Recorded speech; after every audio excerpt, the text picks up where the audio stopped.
சகோதரிகளே, இன்றைய நாள் அனைவருக்கும் மாபெரும் சுவாசம் காணப்பட்டார்.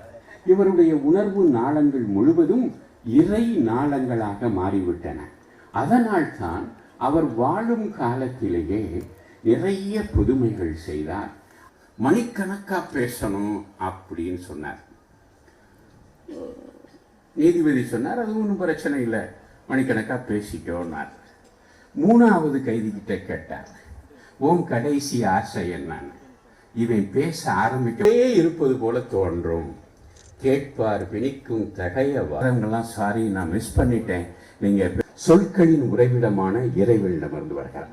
அதுபோல புனித அந்தோனியார் அத்தகைய இறை ஒன்றிற்கு கொண்டிருந்தவராக இருந்ததால் அவருக்கு கடினமான ஒன்று இருந்தது என்று சொன்னால், துறவிக குருவாக ஜெர்மனியிலே என்னுடைய டாக்டர் பட்டத்திற்காக படித்துக் கொண்டிருந்த பொழுது அவ்வப்பொழுது கடினமாக இல்லை, ஆனால் கீழ்ப்பகுதியில் கடினமாக இருக்கிறது என்று சொன்னார். நான் சொன்னேன், அதெல்லாம் வயசுக்கு ஏற்ற மாதிரி கடினமாகும். இதை பொறுத்தளவில் நான் இந்த குருமானவர்களுக்கு சொல்வது, கீழ்ப்படிஞ்சிரு, நல்லது. காரணம் என்ன, ஆனால் நீங்கள் கீழ்ப்படியாமல்.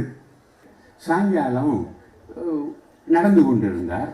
அவங்க துறவு மடத்துல இவர் அப்புறம் போய் அவனை பத்திரமா இறக்கினார். அதற்கு பிறகு என்ன சொல்லிட்டாரு சுப்பீரியர், நினைத்ததெல்லாம் கைகூடும்.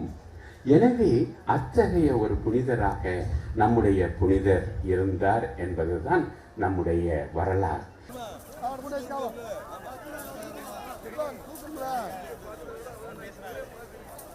பேசுறீங்களா?